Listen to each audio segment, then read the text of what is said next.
महाराष्ट्रामध्ये आम्ही बघतो आहोत, निवडणुका झाल्याच्या नंतर ज्यावेळी यश मिळतं त्यावेळेला एक उत्साहाचं वातावरण असतं, उत्साहाचं वातावरण असतं. मला महाराष्ट्रात तसं वातावरण असं दिसत नाही. पण उगीच आरोप करणं योग्य नाही, कारण माझ्याकडच्या संबंधीची अधिकृत अशी माहिती नाही.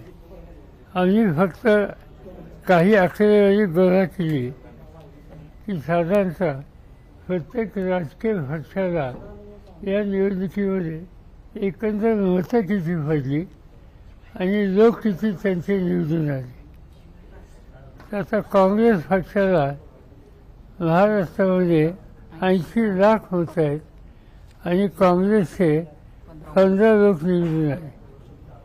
आत्ताचे जे उपमुख्यमंत्री आहेत शिंदेसाहेब, त्यांचं 79 लाख मतं पडली, म्हणजे काँग्रेसच्यापेक्षा 1 लाख कमी, आणि त्यांचे 57 लोक निवडून आले.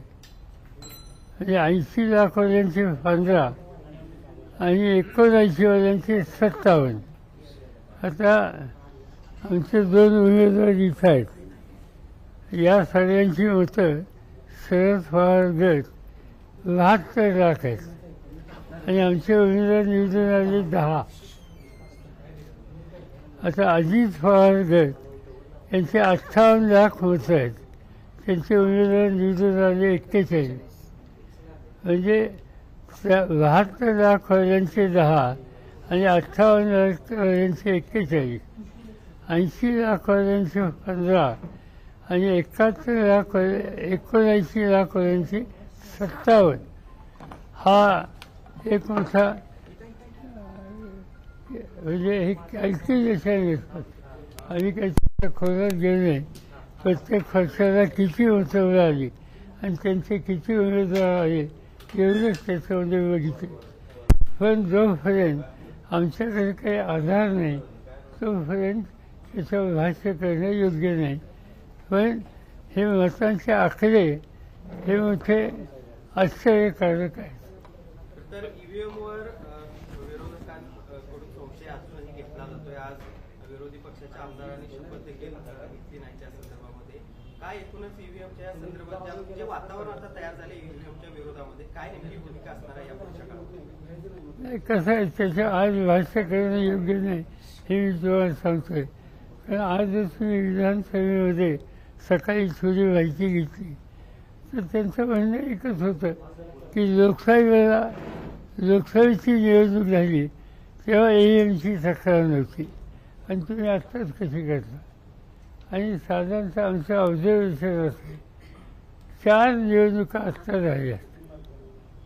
एक हरियाणामध्ये मी स्वतः गेलो होतो इलेक्शनला आणि तिथं भाजपची अवस्था अतिशय कठीण होती. पण भाजप सत्तेवर आली त्याच वेळेला त्याच एरियावर जम्मू काश्मीरमध्ये फारुख अब्दुल्ला यांचा पक्ष आला आणि तिथं काँग्रेसचा पराभव झाला. महाराष्ट्राची निवडणूक ज्यावेळी झाली तुम्ही सगळ्यांनी बघितली, इथं भाजपला यश आलं. पण याच वेळेला झारखंडला भाजपचा पराभव झाला. त्यामुळे सत्ताधारी पक्ष हे सांगू शकतात की 2 निवडणुकीत एक ठिकाणी तुम्ही जिंकलं, एक ठिकाणी आम्ही जिंकलो, आणि त्यामुळे ईव्हीएमचा काही संबंध नाही.